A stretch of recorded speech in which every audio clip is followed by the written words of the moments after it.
And then, sabi niyo po, unusual. Tingnan niya ha, kung paano niya pinapahype yung unusual.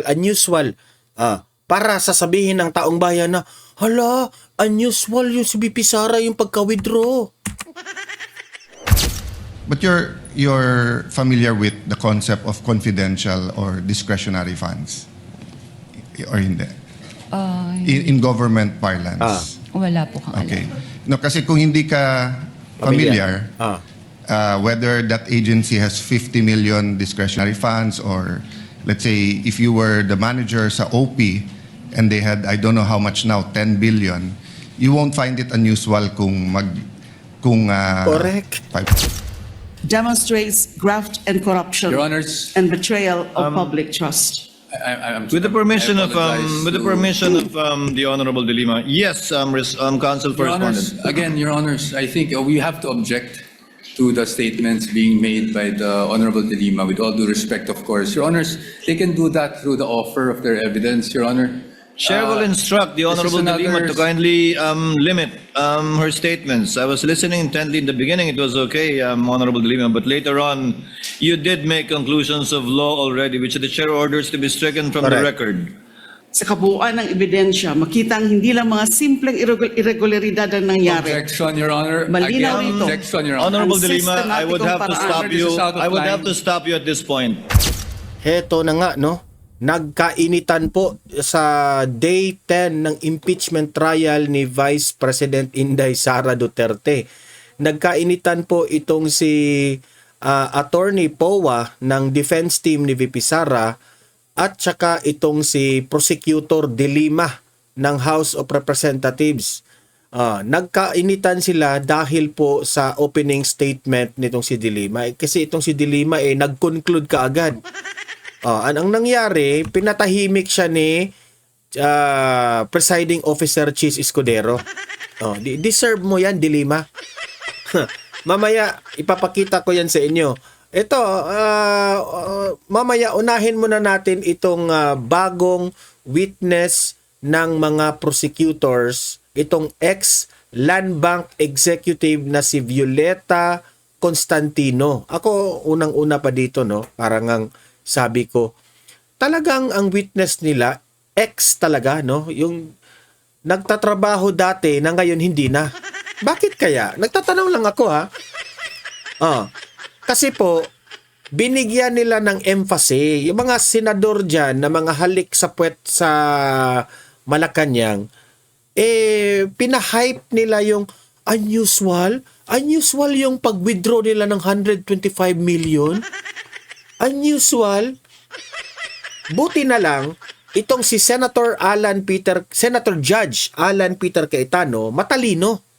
Kasi sinabi ng itong ex-Land Bank executive na unusual.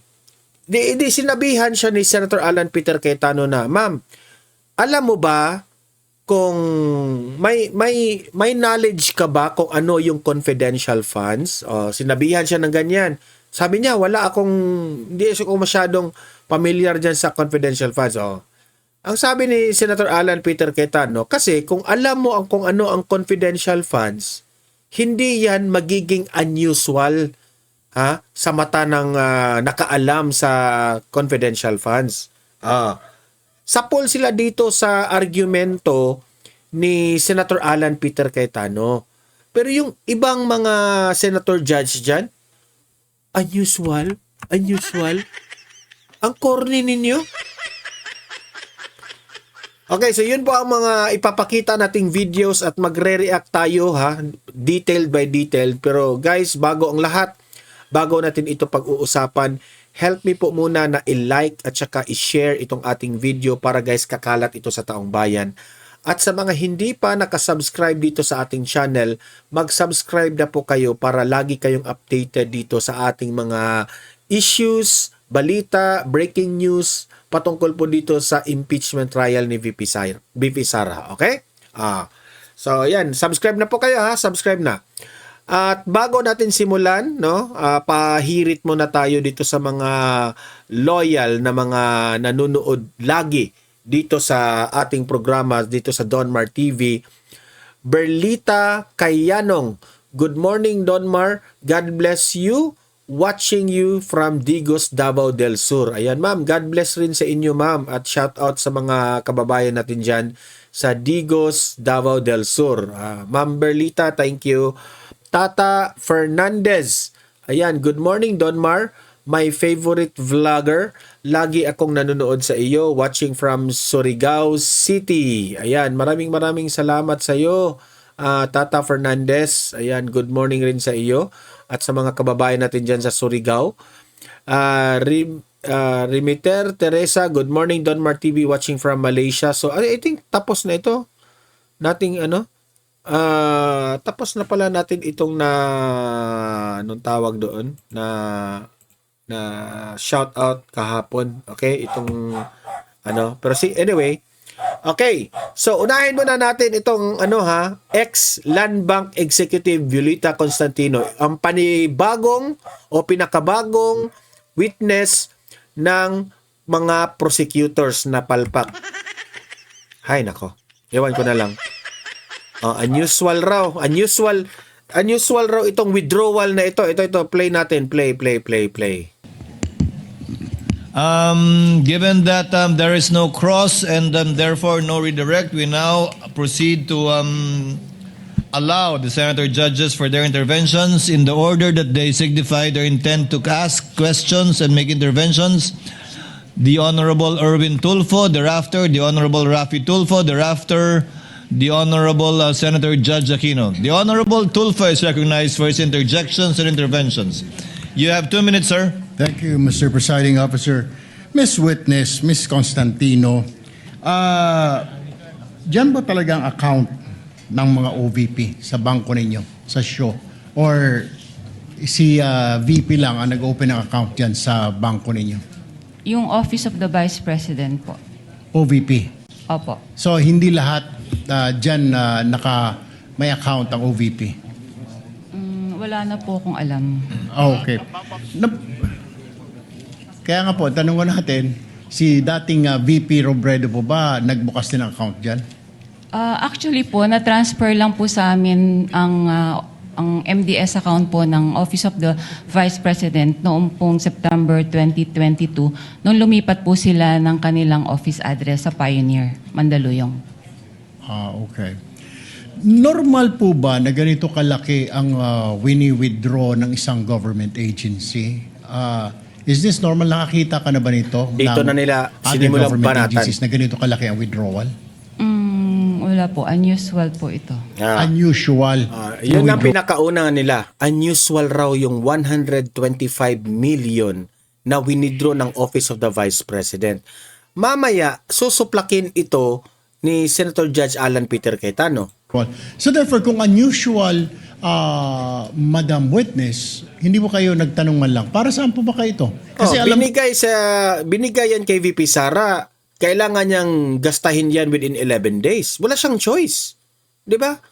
Pero itong mga senator judge na ito, parang pabulag-bulagan pa sila. Akala mo naman hindi nila alam. Ito sa bangko po, nagtatanong ako po, nagbabangko ko sa pribado. Natatanong po yung staff ko, para saan ba gagamitin ni Sir ito, ni Sen? Hindi na ba ninyo tinatanong? Kasi po may advice naman po siya. So, kumbaga dumaan naman po ito sa proseso nila. Kaya, I don't think po na Pero magtanong pa kami. what is the SOP? Ano pong standard operating procedure pag may mga malalaking withdrawal? Or exempted pag mga government agency, lalo po't mga matataas na ahensya ng pamahalaan? Wala na pong exemption. Kaya lang po itong sa particular na transaction po ng OVP, bali meron naman po kasi silang forward advice po sa branch. Okay. Alam niyo po ba na ito ay for intelligence fund, yung wini-withdraw? Hindi po. Hindi niyo po alam na Intel fund ito. Opo. Pero nagduda po kayo sa ganitong kalaking halaga. Is that correct? Sa personal opinion namin sa bangko, parang syempre po, saan kaya gagamitin po yung cash? Hindi, syempre, witness siya ng prosecutor, so may pagganon pa siyang nagtataka. Sus! na to. So, pero hindi naman po namin tinanong na. Kasi may advice naman po siya. Okay, panghuli na lamang po, Madam Witness. May other agencies pa ba na may account sa inyo? Marami naman po mga government agencies po sa Sa Land branch Bank show. ninyo? Okay. Pero walang mga ganito kalalaking withdrawal? So far po kasi na-convert na po lahat kasi sila sa mga online system like yung sa ATM payroll. So hindi na po ganyang kalalaki mga withdrawals po nila. Thank you, Madam Witness. Thank you, Presiding Officer. Thank you, Senator Judge Erwin Tulfo. Senator Judge Rafi Tulfo is recognized. You may proceed, sir, when you're ready for interjections and interventions. You have 2 minutes, sir.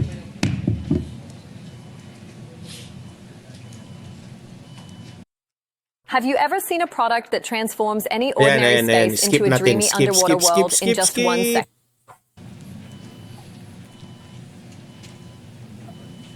Madam Witness, magandang umaga po. Magandang umaga rin po. Hindi masyado klaro sa amin yung sinabi mong mga bag ang pinaglagyan nitong 125 million. Anong klaseng bag muli? Sa pagkakaalala ko po, ito po isang malaking, mahabang bag na parang dinescribe ko nga po as Duffel like, bag? Gym bag? gym bag po. Iba po kasi Gym yung bag. duffel bag sa bangko. So gym bag ano kalaking? Mahaba Sandi pa? po. Okay. Ayon sa BSP, ang 1 million approximately 1 kilo. So that's 125 million. So si Gina lamang ang nagbitbit ng 125 kilos palabas ng bangko? Sa tingin mo, kaya niya yan, Rapi Tulfo? Ha? Tatanungin mo pa yan? Ko pong assistance po na Common naalala ko sense? po ay nag-provide po kami ng trolley. Ng trolley. At Opo. mag-isa lang si Gina. May kasama po sila eh. Hindi ko lang po ma-recall. So ilang duffel bag po ulit? Mga 3 to 4 bags po. I mean, so 3 to 4 Bags. yung sa 125 Gym bags. million. Gym bags. Dapat sigurado, 3, 4, 5, 6, 7, 8, 10. Kasi kung 125 million at 3 gym bag, Hindi na nga niya maalala. Talaga. Sige nga. Tanong ako sa'yo. Ilang gamit mo na ba ng Robust, ha? Di mo na maalala. Ganun rin yun. gym bag, ganun ang kalaki yun. Mukhang hindi mahaba. Opo. Kakasya ba dyan 125 kilos? 31 million. Baka nagkakamali kayo. Mga 3 to 4 bags nga Dapat po. precise po kayo. Dapat ginadjot daw nyo yan bago paglabas. 3 bags ang lumabas, ang pinaglagyan. Hindi na po namin yan, Okay, sige. Pero dapat, you should be approximate, precise kasi we're talking of impeachment of the Vice Hindi nila President. trabaho yan, Tulfo. Ikaw naman. So, hindi dapat yung parang kalkulasyon lamang. As much as possible. Opo, mga ganun, 4 bags. Okay, 4 bags. Now, wala bang, kasi alam ko, pag ganun kalaki amount, kuminsan yung bangko nag-offer doon sa depositor na i-deliver yung pera sa lugar na gusto nilang pupuntahan ng perang yon through the, what we call armored car, or armored vehicle. Hindi kayo nag-provide na ganoon? Hindi po. Wala po kasi kaming memorandum of agreement regarding po sa services, cash services po, or cash delivery. So, hindi nag-request yung OVP ng cash delivered through armored vehicle papunta doon sa back Wala to their po, office? Okay. Curious lang ako, sino itong, meron pa isang pangalan na kapirma sa baba ng cheque, itong Rosaline L. Sanchez, sa pagkakalam mo. Kasi di ba sa baba, nakalagay Rosaline Sanchez and then Lemuel Ortonio, signatory doon sa pag-release ng cheque. Who are they? Authorized signatory po. Isa po siya sa authorized signatories po ng Office of the Vice President. Si Rosaline Sanchez, sino po ito? Sa Siya- pagkakalam niyo po, Ang alam ko po, siya po yung sa finance. sa finance. Okay, nabanggit niyo rin po prior doon sa withdrawal, you're given 1 or 2 days para makapag-prepare ng cash. Sino po ulit tumatawag sa inyo? Si Miss Queenie Masangkay po. Paano niyo po nalaman na si Miss Queenie Masangkay yung tumatawag sa inyo? Na-meet ko na rin po siya sa branch nung pong nag-open po sila ng MDS account po. Okay. Last na naman, usually pag ganun kalaking amount ang withdraw, sinisiguro nyo na yung pupunta doon sa bangko, yun yung authorized na mag-withdraw talaga ng amount ng perang yan. Kadalasan tinatawagan pa yung principal. Wala kayong ganung klaseng protocol in place? Wala na po kasi may advice na po siya. Wala na. May advice na sige po siya. May pair na. Okay, thank you. Bago po yung bell, Senator Judge Rafi. Ah. Ikaw yung nagrereklamo dyan sa bell. Oh. Ayan, binibel ka na dyan. Oh. Ayan. Di ba? Para patas tayo. Next to be recognized for his interjections would be Senator Bam Aquino. You have 2 minutes, sir. Maraming salamat, Proceed when you're ready. Presiding Officer. Miss Violeta, magandang umaga. Magandang umaga din po. Kaklaruin ko lang po, yung cheque ay mula po kanino? Mula po sa Office of the Vice President. Hindi po, dyan po napunta yung pondo, no? But kanino po, anong account galing po yung perang yan? Sa Office of the Vice President nga po. Because it was already downloaded to the Office of the Vice President from the Treasury. Is that Opo. correct? Opo. Okay. So this is OVP funds na napunta kay Miss Gina Acosta, SDO po nila. Tama po? Basta po yung si Miss Gina, yung payee po ng cheque. Yung pay. Okay. Nabanggit niyo po kanina na unusual po yung laki, no? Kapag ganun po, do you report this to any agency? Kung pinagtatakahan niyo po na parang ang laki naman ito. Do you do any reporting or wala na pong reporting yan? I'm sorry, Your Honor. May we invoke po yung AMLA rule na hindi po kami pwede mag-disclose any information po regarding sa reporting. Sa reporting? Okay. AMLA rule po siya. Let me rephrase the question. Ang government transactions po ba ay sakop ng AMLA rules? Ayan, Sorry, skip big natin. day. Skip. Yeah, no room. Next one. Skip.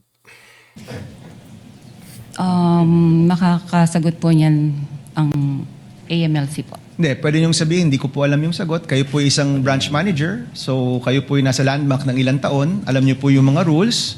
Nais ko lang pong malaman kung ang government transactions ba ay sakop ng AMLA regulations po natin. Wala naman pong exemption po doon. So sakop po siya. Sakop po. Okay. So, ang sinasabi niyo po ba sa AMLA rules ay kasama ito sa mga covered or suspicious transactions? Tama po ba? Yun nga po. So, I invoke po na mag-prohibit po ako magsabi po nito. Okay, let me rephrase. I'm sorry, these are simple questions, no? Regulations lang po ito. So ulitin ko, sakop ang government transactions sa AMLA regulations, correct? Yes. Lahat po. Yes. At ano po ba yung rules natin pagdating sa pagre-report sa AMLA? Above a certain amount? Tama po ba? Opo. Opo. Magkano po yung limit? Kapag above, what amount po yan? More than 500,000 po. O any amount above 500,000, whether private po o gobyerno, nire-report niyo po sa AMLA? Supposedly po. Okay. Yan yung covered o yan yung suspicious? Yung over 500,000, magkaiba po yun, Covered di ba? Okay, yung suspicious po, ano po yung regulasyon kapag nagsasabit po kayo ng suspicious transaction?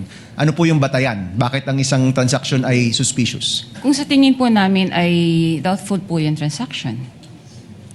And- For this particular po, hindi naman po kami nag-doubt. Bakit kasi naman alam suspicious? namin po na Gobyerno legit yan po eh. yung transaction. Okay, klaklaruin ko Kanina po, sabi nyo personally, Ang liit na yan, ang meron kayong 125? pagdududa, pero officially, hindi po kayo nag-report na suspicious transaction po ito. Wala po akong sinabing may pagdududa. Kanina, sabi nyo, nung nagtanong si Senator Tulfo, sabi nyo, personal Unusual lang. po ang nasabi ko po. Okay. So kahit at sa tingin po nyo, unusual ito, hindi nyo po ito ni-report bilang suspicious transaction. Hindi po pwede magsabi po na na nag-report po kami dahil nga po invoke po yung AMLA law. Oh. Okay. So covered, definitely, kasi it's above 500,000. Pero yung suspicious transaction, ayaw nyo pong sabihin dahil covered po ito ng AMLA law. Kasi para sa amin naman po ay talagang hindi naman po siya suspicious. Okay. Sige po. Sige po, yun na po muna. Maraming salamat, Mr. Unusual, Presiding pero hindi Officer. suspicious. Thank you, Senator Bam Aquino. You may avail of the second round, if at all. Senator. Pero bago ang lahat, no, pahirit mo na ako dito, no? Alam kong ito. Happy birthday to Senator Rodante Marcoleta, July 29. Ayan. Sir, Senator Judge Rodante Marcoleta, alam namin na malungkot po ang kinaroroonan nyo ngayon. Pero saludo po kami sa inyo, taong bayan, sa iyong ginawa sa ating bansa. Sir, happy birthday at mag-ingat ka sa loob dyan, kung saan ka man ngayon. At may you have more birthdays to come. Ang wish namin para sa iyo ay good health lang talaga, sir. Alam namin, some of these days, makakalabas ka at ikaw ay pupurihin ng taong bayan sa mga ipinaglalaban mo. Wala namang ibang layunin ang ginawa mo kundi para sa taong bayan. Ayan, palakpakan. Happy birthday, Senator Rodante Marcoleta. Happy birthday. Ayan, pahirit lang kasi ano natin yan, si Senator Marcoleta, no? Tawag dyan. Mahal natin yan. Ayan, patuloy tayo. Senator Judge Alan Cayetano is recognized thereafter. Senator Judge Joel Villanueva, you have 2 minutes. Magandang... I'm sorry, after Senator Alan, Senator Risa. Thereafter, Ito Senator... na yung kay Senator Alan Peter Cayetano, ha. Ang point o itong argumento ni Senator Judge Alan Peter Cayetano sa pool. Ito po, yun ang tamang argumento patungkol po sa nabanggit nilang unusual itong transaction na ito eh. Senator Judge Joel Villanueva. You have 2 minutes, sir. Magandang umaga, Madam Witness. Welcome to the Senate. Maganda. Most of my questions na tanong naman ni Senator Erwin. I'd just like to ask, but you're familiar with the concept of confidential or discretionary funds? Or hindi? In government parlance. Wala po kang Okay. alam. No, kasi kung hindi ka familiar, whether that agency has 50 million discretionary funds or let's say if you were the manager sa OP and they had, I don't know how much now, 10 billion, you won't find it unusual kung Correct. 500 million, 250, 1 Correct. million. Kasi nga usual means parate, unusual. Yan ang point ni kasi kung alam mo anong trabaho ng confidential funds, hindi mo sasabing unusual yan kasi gagamitin yan at saka binigyan lang si BP Sara ng 11 days to spend that money. So alangan naman hindi niya i-withdrawin yan lahat. Diba? Means bakit ganito kalaki, no? Because when I was in the DFA, there was a big storm and I've never dealt with Land Bank directly except for my personal account as sa sweldo ko as DFA secretary. But the president asked us what can each agency do. So my staff then, si Yusek Ariola said, "Sir, maraming ma-stuck sa mga ports, airport at seaport. May isa tayong fund. Kung OFW sila, pwede tayong magbigay." So I think we had to withdraw 50 or 100 million. At sinabi ng branch manager, wala. And then it was a Friday. So I had to call the president of Land Bank and say, "Sir, basta stranded, hindi." And then they sent over 50 or 100 million. So my point is, just because it's unusual, it doesn't mean it's Suspicious. illegal or whatever. Tama po ba? Wala naman pong illegal doon sa encashment po. Because nga, may difference when it's a private account. So it's a private account and they don't usually, let's say, someone has a private account, commercial or private, meaning business or personal niya, they always withdraw 50,000, 100,000. This is theoretical, so hindi to covered ng bank secrecy law. Alam niyo, sa totoo lang, sa lahat ng mga senator judge dyan, si Senator Alan Peter Cayetano lang talaga yung merong laman, merong argumento. Di ba? Yung iba, si Rafi Tulfo, si Erwin Tulfos, parang nasa programa nila. Hindi naman yan kabit-kabit. We withdraw ng 3 million, minsan nagtatanong, di ba? Dahil know your customer, di ba? Ganon din sa deposit. I'll just finish this line. Ganon din sa deposit, di ba? So, kung sweldo ko 30,000, every time nagde-deposit ako 30,000, biglang magde-deposit ako 2 million, tatanungin ako, "Sir, saan galing to?" Right? Correct. Pero pag government, as long as you're dealing with the people you identified with, so whether it's DPWH, whether that's DOTR, basta't everything's in order, magtataka ka lang pag sobrang laki ng amount, but then you'll release it. No? Kindly Thank you. wind up. Yeah, Senator that's Judge all. Allen. Thank you. I was just clarifying that point. Thank you, Senator Judge Allen. Senator Judge Risa Ontiveros is recognized. You may proceed, ma'am, when you're ready. You have 2 minutes. Ayan, ano natin, skip natin, skip.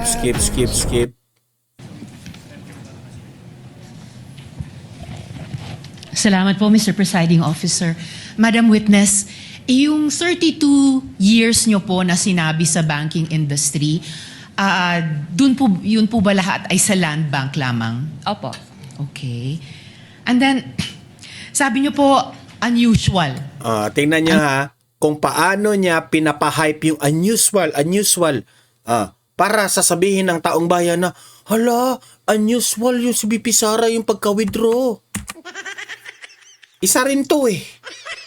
Unusual yung withdrawals na ito. Sa 32 years nyo po sa banking industry. Akala mo naman hindi mo alam ang tungkol sa confidential funds, Ontiveros? Sa land bank. Nakakita na po ba kayo ng ganyang kalaking amount na withdrawal ever before? First time po. First time. First time. Pinapahype talaga eh. Sabi nyo nga kanina, unusual yung amount. First time. May Di ganyan- ba? Matingnan nyo, ang kanyang malis, pinapaulit-ulit niya yung word na unusual. Hindi kami madadala dyan, Hontiveros. Ang amount na 125 million pesos. Bakit nyo sinabing unusual? Ano yung floor nyo para sabihing unusual yung isang amount?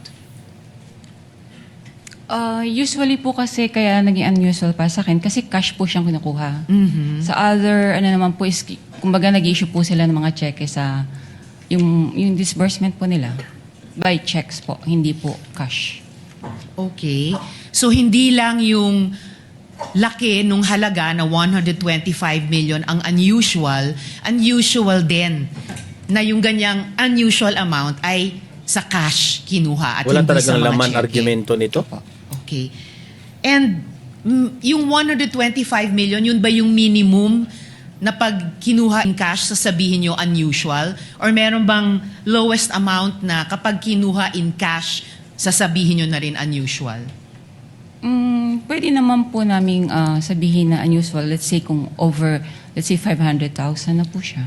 Over 500,000? Kasi yun, Sasabihin, kung over 500,000 kinuha in cash, sasabihin nyo unusual. For that particular, let's say Ang po yung OA. kliyente, yung mga Yes. ganun po. Opo. For the particular client. Ito, hindi lang 500,000, 125 million. Hindi ka mananalong presidente. 250 times mas unusual sa minimum amount na sasabihin yung unusual kung kinuha in cash. Depende po rin sa yung kliyente po. Depende sa kliyente. But kung sino mang kliyente aside, nasabi niyong unusual dahil 125 million na para po sa akin is 250 times yung 500,000 at hindi po in check, kundi in cash po kinuha. Nakakalito rin Pwede itong nga po, sinabi depende niya po eh. sa Mathematics niya eh. depositor po niya. Kung regular lang sa kanya yung mga ganun withdrawals or what, it's usual. Opo. Pero kung Usual, kasi opisina yan ng Vice President, the second highest ranking official, Bobo ka, Hontiveros.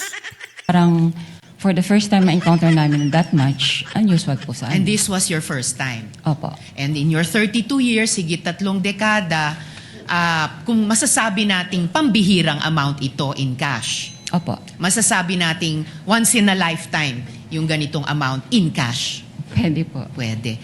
Alright. Salamat, Mr. Presiding Officer. Ayan ha, so punta naman tayo dito. Yan, pinapahype ni Hontiveros, di ba? Pero ang pasok sa banga, yung kay Senator Alan Peter Cayetano, hindi man matatawag na unusual yan. Kasi gagamitin yan for confidential funds. At kung alam mo ang tungkol sa confidential funds, malalaman mo bakit ganun kalaki.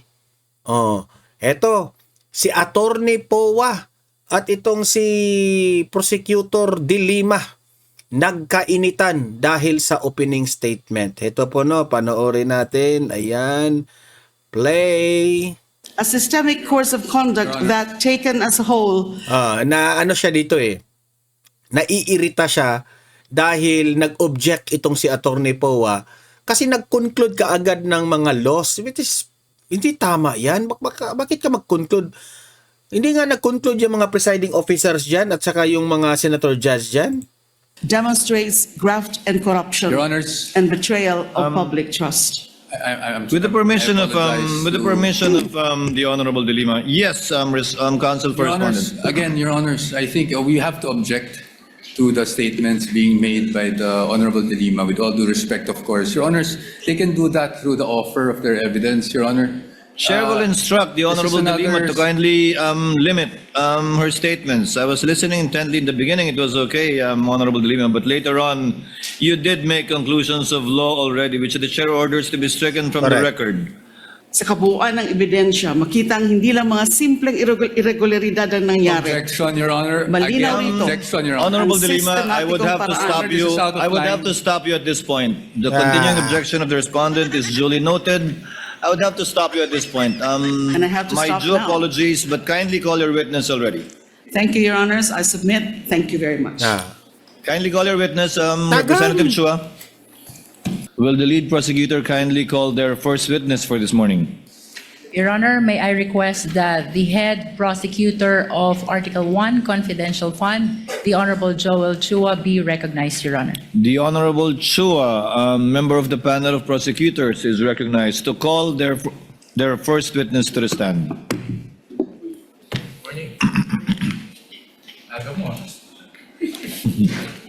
Good morning, Your Honor. Your Honor, same appearance for the prosecution. Your Honor, may we be given a 5-minute opening statement? May we request Representative Laila De Lima to be recognized by the Chair, Your Honor? The Chair would like to remind the Honorable De Lima, if indeed she will make an opening statement, to kindly avoid conclusions of both fact and law, as we have previously agreed upon and raised by the defense in previous hearings, Correct. and as pointed out by several senator judges. With that conditionality, the Honorable De Lima may proceed with her opening statement. Magkukonclude Your kasi Honor, may kagad we comment on that matter? Yes, what is the pleasure of... Ayan, skip natin, skip. Unlimited potential. May ads. Attorney Po? Your Honor, I'd like to apologize for having to comment on this matter, but as far as I recall, the presiding officer already made a ruling before against opening statements, Your Honors. Again, I will be very conscious, Honorable De Lima, with respect to statements of fact and law that are not coming out from the mouth of any witnesses you will be presenting. So kindly be precise and short with respect to your opening statements. You may proceed, ma'am, subject to those reminders. Thank you, Mr. Presiding Officer. This is about 5 minutes or a little more than 5 minutes. Mr. Senate President, Mr. Presiding Officer, Honorable Senator Judges, mga kababayan, magandang umaga po. Sa ating pagbabudget para sa pamilya, dahil hindi naman unli ang pera, masinop ang ating paggasta sa talagang kailangan at kapakipakinabang natin nilalaan. Ganyan din dapat sa pondo ng bayan. Sa yugtong ito ng paglilitis, pag-uusapan natin ang confidential funds. Ito ang budget para sa mga sensitibo at surveillance-related activities upang suportahan ang mandato ng mga civilian agencies.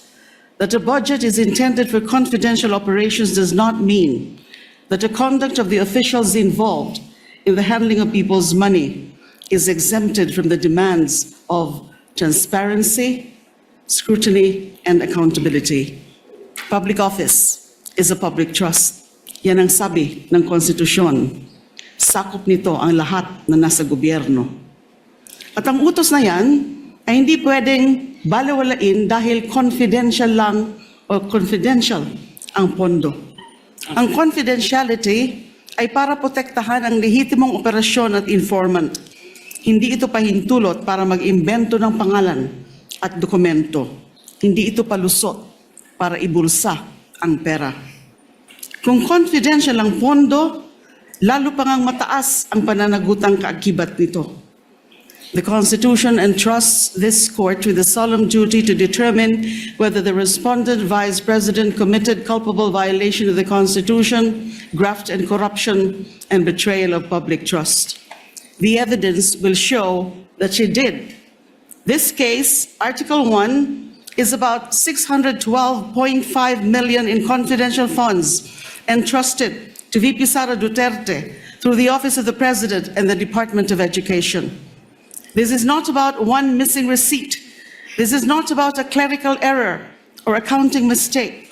The evidence will reveal a pattern, a systemic course of conduct that, taken as a whole, demonstrates graft and corruption Your Honors, and betrayal of public trust. With the permission I of apologize to- the Honorable De Lima, yes, Counsel for Your Honors, Respondent. again, Your Honors, I think we have to object to the statements being made by the Honorable De Lima, with all due respect, of course. Your Honors, they can do that through the offer of their evidence, Your Honor. Chair will instruct the this is Honorable De Lima another- to kindly limit her statements. I was listening intently in the beginning, it was okay, Honorable De Lima, but later on, you did make conclusions of law already, which the Chair orders to be stricken from the record. You may wind up, Honorable De Lima, but kindly avoid conclusions of fact and law. Your Honors, please, if I may just be given just Yes, a few seconds.